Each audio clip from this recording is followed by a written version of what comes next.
Donc on commence avec Monsieur C, 29 ans, musicien, qui vient pour un trouble lié à l'usage d'héroïne par voie intranasale. Pour ceux qui ne savent pas, l'héroïne ça se consomme pas que en injection, c'est important de connaître quand même les différentes voies, pas passer pour un idiot devant le patient. Dans les antécédents, il y a du tabac, on vous donne la quantité, du cannabis sevré, une consommation excessive d'alcool et de cocaïne, et un épisode dépressif caractérisé qui a été hospitalisé.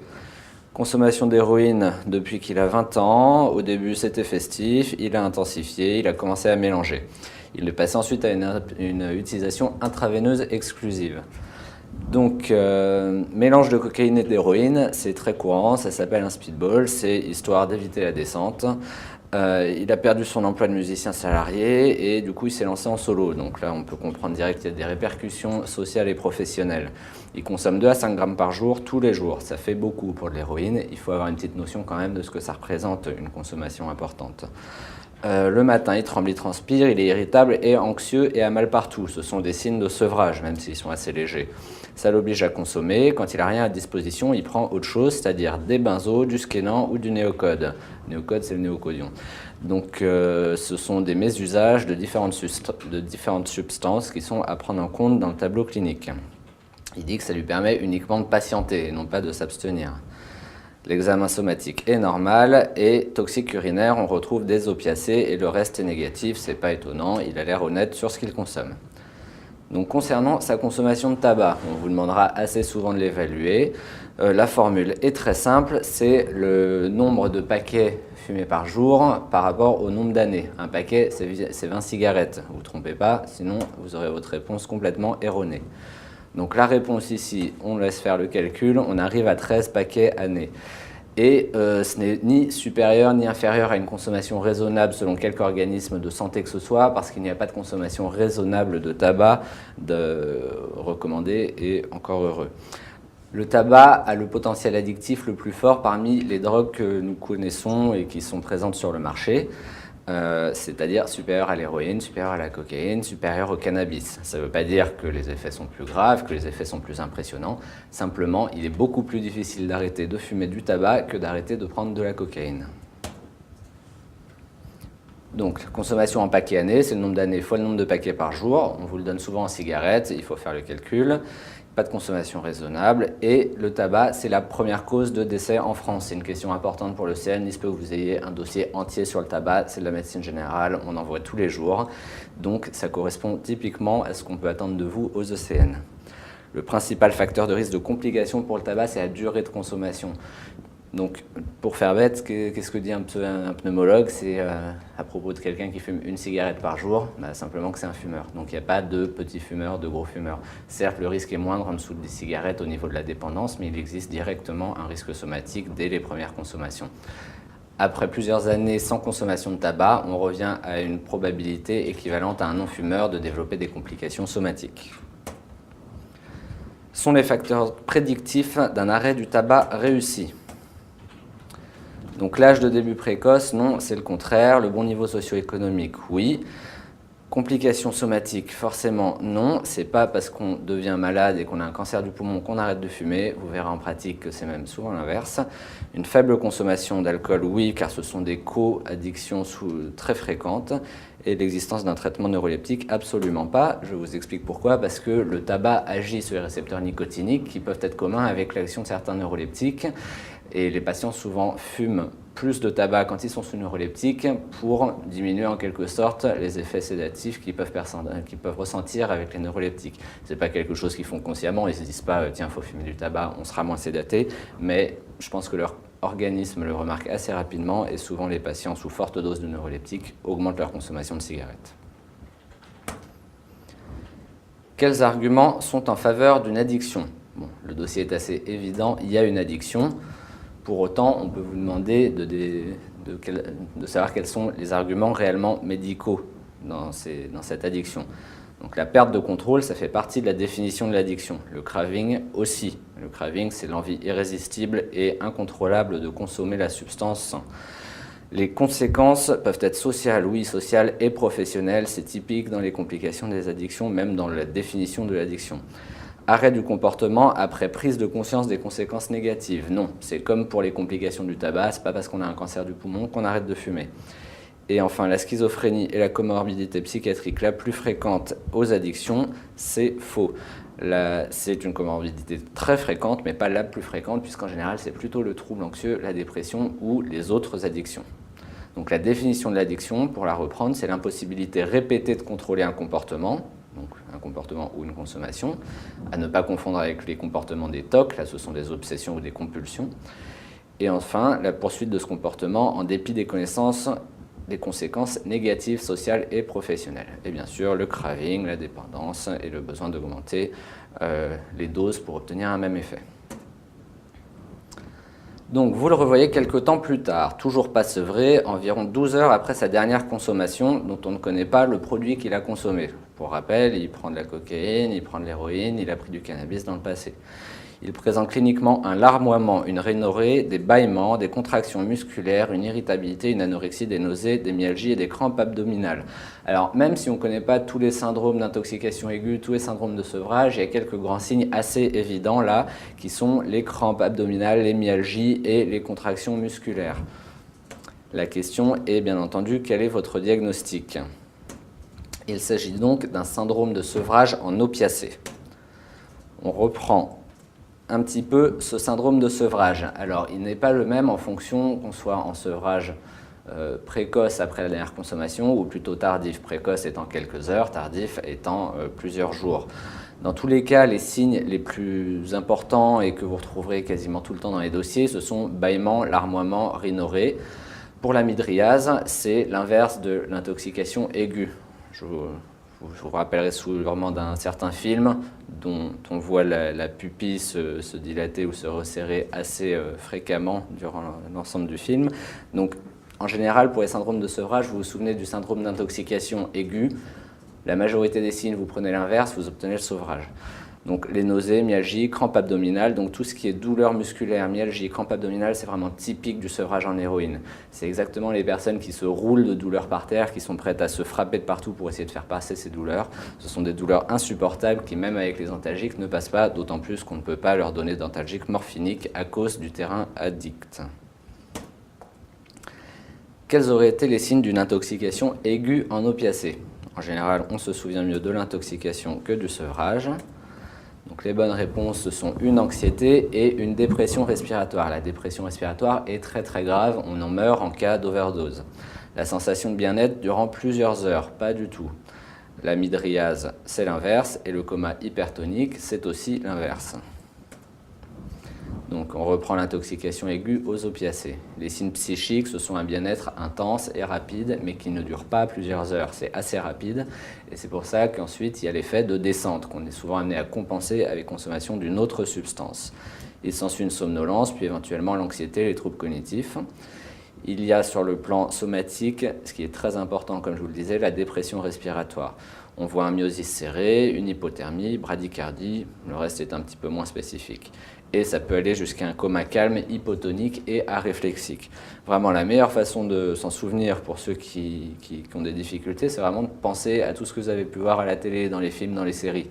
C'est très bien représenté en général, c'est des milieux où on connaît très bien ça, et donc il faut vous souvenir des scènes, des personnages que vous aimez bien, qui ont fait leur petite overdose à l'héroïne, ou au contraire, qui se faisaient leur shoot régulièrement. Ceux qui ont regardé Breaking Bad s'en souviendront, je pense. Que prescrivez-vous comme bilan complémentaire biologique minimal ? Donc, quand on vous pose la question comme ça, vous emportez pas. On vous dit minimal, c'est-à-dire ce qui est indispensable et inévitable. C'est-à-dire, si vous ne le mettez pas, on vous met 0. À l'inverse, quand on vous demande minimal, si vous mettez trop de choses, votre question sera mauvaise aussi. Donc ici, le strict minimum, on est à un hémogramme, un ionogramme sanguin et une fonction rénale. La VS et la CRP ne sont pas indiquées dans l'immédiat. C'est un bilan biologique donc standard. Il n'y a pas d'indication à rechercher une infection en l'absence de signes cliniques associés. Quels autres examens complémentaires prescrivez-vous ? Alors là, la question, elle repose sur le plan toxique pur. Donc la recherche de toxiques dans le sang, non. C'est à visée uniquement médico-légale, les recherches dans le sang. C'est toujours la recherche de toxiques dans les urines, quel que soit le toxique. L'alcoolémie, ça, c'est quelque chose qu'on dose absolument tout le temps dans le sang, on ne dose pas dans les urines, mais ça vous le savez, c'est la routine aux urgences. Ce n'est pas le dépistage toxicologique de ce qu'on appelle les drogues, même si c'est une drogue. Un électroencéphalogramme, il n'y a pas d'indication. La sérologie VIH, oui, bien entendu, toujours avec accord du patient. Je vous rappelle qu'il utilise des seringues pour s'injecter l'héroïne. Souvent, ce sont des seringues partagées. Ça peut être une comorbidité importante à repérer. Électrocardiogramme, bien entendu, il y a de nombreuses complications cardiaques à la consommation d'héroïne. Donc, les toxiques urinaires, encore une fois, c'est urinaire, c'est pas sanguin, c'est vraiment une question qu'on vous posera assez souvent. Il faut détailler les toxiques que vous recherchez. La prescription, c'est pas recherche de toxiques urinaires. Les toxiques sanguins, donc c'est médico-légal, alcoolémie, sérologie VIH, après consentement, ECG systématique et il n'y a pas d'indication à un électroencéphalogramme. Le patient refuse la sérologie VIH, mais l'infirmière s'est piquée avec l'aiguille de prélèvement. Comment réagir? Donc là, la question c'est comment réagir en réalité selon la loi. Ce n'est pas ce que vous faites au bloc quand vous vous piquez et que le patient est endormi. Donc, imposer la sérologie car il y a mise en danger d'un tiers. Non, on ne peut pas obliger quelqu'un à se dépister, même s'il risque d'avoir contaminé un tiers, que ce soit par un accident médical comme celui-ci ou par un rapport sexuel. C'est forcé de convaincre le patient, bien entendu, ça va de soi. Mesure de soins sous contrainte car altération du consentement, non. Le consentement altéré en psychiatrie doit être altéré lié à une pathologie psychiatrique. Ce n'est pas altéré parce que le patient est bourré ou parce qu'il s'est pris un petit shoot. Passer un contrat de soins, traitement contre sérologie. Non, même si ça sonne bien contrat de soins, c'est totalement absurde. On ne va pas interdire au patient de se soigner s'il refuse sa sérologie. Recours auprès d'une instance légale décisionnaire, non plus, il n'y en a pas et on ne peut pas imposer au patient, même si c'est légal. Question 9. Une hospitalisation est prévue. Que faites-vous au préalable avec votre patient? Alors ça, ce sont des questions typiques de dossiers d'addicto. Travailler la motivation au changement, oui. Les entretiens motivationnels, la motivation au changement, les thérapies comportementales cognitives, c'est des réflexes dans les dossiers d'addicto. Mettre en place un traitement étiologique, non. Je vous rappelle que la question, elle est de savoir ce qu'on fait dans l'immédiat, là, tout de suite, en urgence. C'est pas ça la réponse. Un programme de soins de 72 heures, non. Le programme de soins, c'est une forme d'hospitalisation sous contrainte. On en revient donc à la question précédente. Un suivi ambulatoire, non. Là, apparemment, ça va être hospitalier quand même. Et un suivi neurologique, il n'y a pas lieu d'en mettre un en place pour le moment. Donc, encore une fois, la motivation au changement, c'est la première chose à travailler et c'est vraiment le début de la prise en charge d'une addiction. Un patient qui ne veut pas de changement, qui ne veut pas se sevrer, ce n'est pas la peine de l'aider à se sevrer, ça n'aboutira pas. Le traitement sera par la suite en ambulatoire, mais initialement en hospitalier. Je vous rappelle que ce patient a des addictions assez sévères à plusieurs substances avec des conséquences assez importantes sur sa vie. Programme de soins, on a déjà expliqué, et pas de suivi neuro en l'absence de complications. Comment travailler la motivation? Donc c'était la question d'avant, la motivation au changement. Par des traitements médicamenteux, non, ce serait génial, sinon tout le monde arrêterait de fumer, tout le monde arrêterait les drogues et tout le monde serait hyper motivé pour préparer le CN. Les thérapies familiales, absolument pas, c'est une addiction qui concerne le patient, on ne considère pas que les addictions s'inscrivent dans une prise en charge familiale, contrairement au TCA très souvent. Une psychothérapie de soutien, non, c'est pas là qu'on va taper. Les thérapies cognitives et comportementales, oui, et l'entretien motivationnel qui en est une forme. Donc les deux réponses sont bonnes. Quel est votre traitement symptomatique? L'hyperhydratation, non. Là, on est plutôt dans le sevrage en alcool. Les benzos, non. Ce sont des médicaments pour lesquels il y a un potentiel addictogène très important. On ne les prescrit pas à une personne qui tente de se sevrer d'une autre substance. Les antipsychotiques atypiques, non, ça n'a pas lieu d'être, c'est carrément hors cadre. On n'a pas dit neuroleptique sédatif ou neuroleptique anxiolytique qui peuvent exister. Là, c'est antipsychotique atypique. Même si les classes parfois peuvent se retrouver, quand on le formule en tant qu'antipsychotique atypique, c'est vraiment pour soigner, en général pour le CN, un patient délirant ou dissocié. Les antispasmodiques, oui, je vous rappelle qu'il a des douleurs musculaires terribles et des crampes abdominales. Les antiémétiques aussi, je vous rappelle qu'il a des nausées et des vomissements. Cette question, il suffit vraiment de coller au dossier, on trouve les réponses assez facilement. Qu'est-ce qu'on peut prescrire d'autre? Des antalgiques qui sont absolument non opiacés. Comme on le disait tout à l'heure, il y a un risque de dépendance chez ce patient plus élevé que chez un patient qui n'a aucune addiction. Les neuroleptiques sédatifs peuvent aider aussi à supporter un petit peu la période de sevrage. Les antiémétiques, on l'a dit, le traitement est donc symptomatique et il doit coller à la clinique. On ne donne pas, par exemple, d'antiémétiques si le patient n'a pas la moindre nausée ou pas le moindre vomissement. Pas de benzo et pas d'antipsychotiques, comme on l'a dit dans ce dossier. Quel est votre traitement curatif? Donc, quand on vous dit curatif, même s'il y a des réponses sur le traitement symptomatique, c'est pas ça qu'on attend de votre part, hein. Donc, antipsychotique, même réponse. Traitement substitutif de la cocaïne, non. Traitement substitutif des opiacés, oui. Et les benzos, non. Hyperhydratation, non. Il y a beaucoup de questions en commun, mais la question était simplement de savoir si vous saviez pour quelle drogue il y a des traitements substitutifs pour lesquels il n'y en a pas. C'est important à savoir. Le traitement substitutif, il permet de diminuer les symptômes de manque et donc ça entraîne une diminution du risque de rechute et une plus grande probabilité de réinsertion sociale et professionnelle. Ça a beaucoup de conséquences très positives. On ne considère pas le traitement substitutif comme une drogue en dehors d'un mésusage, donc il ne faut pas hésiter à le prescrire pour des patients qui en ont réellement besoin. Quel traitement pouvez-vous prescrire? Donc on est dans les traitements substitutifs là, hein. Même s'il y en a un qui ne l'est pas dans la réponse, le paracétamol codéiné, ça va de soi que vous ne devez pas le prescrire. Codéine, on est ici dans les dérivés morphiniques qui peuvent entraîner une dépendance. Donc les deux traitements substitutifs de l'héroïne, ce sont le chlorhydrate de méthadone, qu'on appelle en général méthadone, et la buprenorphine, qui s'appelle Subutex dans le commerce. Sulfate de morphine, non, et naltrexone, non. Ce sont des médicaments pour d'autres prises en charge. Le naltrexone, c'est pour le sevrage de l'alcool.